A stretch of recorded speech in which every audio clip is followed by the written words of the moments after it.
In the ancient heart of Yorubaland, Ile Ife stood tall, but a shadow crawled over the city of the sun. The Igbo raiders came from the forest, cloaked in mystery. They were covered in rustling dry raffia leaves. To the people of Ife, they were not men, but ghosts.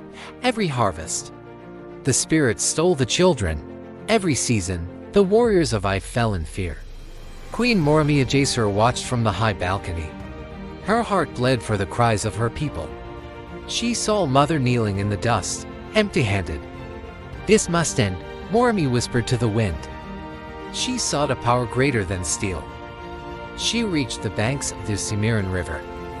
She knelt in the soft mud, calling to the water spirit. The river bubbled, and a divine light emerged. Moremi begged for the secret to defeat the spirits. The spirit spoke, "The price of victory is your only son." Moremi gasped, her soul torn in two. She thought of the thousands of children already lost. "I accept," she vowed, her voice trembling. The next raid arrived with the morning mist. Moremi stood in the center of the market, alone. A giant raffia figure loomed over her. She did not scream, she did not run. The raider's rough hand grabbed her royal arm. She was dragged into the darkness of the forest. They marched for days through the deep bush.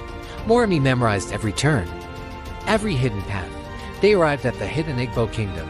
Moremi was brought before the Igbo king. He was stunned by her celestial beauty.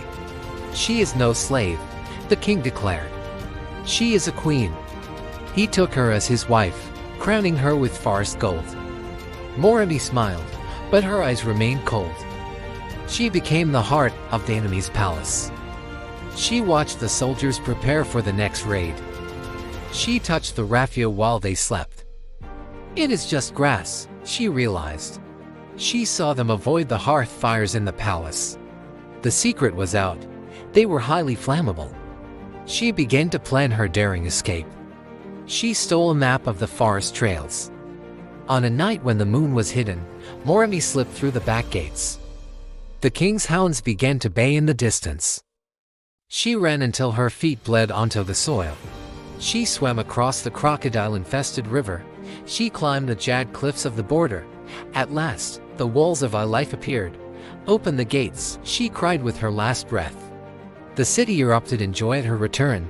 She was brought immediately to Duni. "They are not spirits, my king," she announced. "The answer to our fear is fire." The city went to work under her command. Women gathered bundles of dry bamboo. Men dipped long poles into thick palm oil. The children gathered flint and stones. Moremi trained the warriors to hold their ground. "Do not run," she told them. "Wait for the spark." The day of the great harvest arrived. The rustle of raffia echoed from the woods. 100 raiders emerged, more terrifying than ever.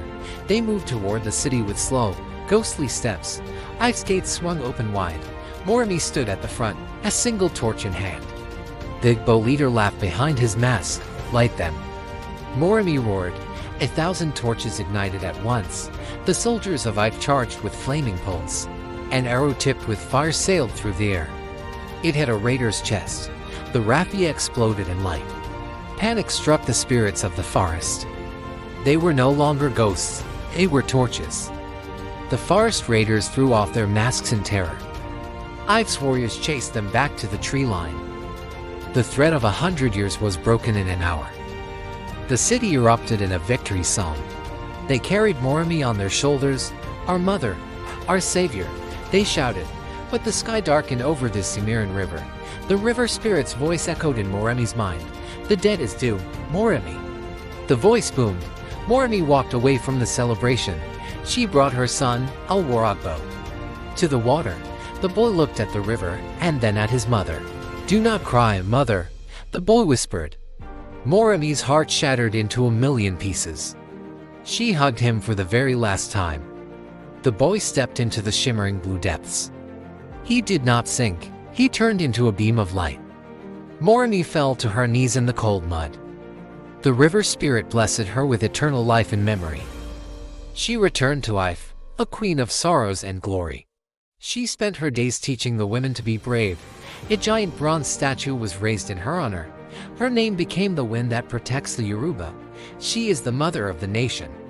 The light of the fire, the legend of Moremi lives forever in the hearts of Ife.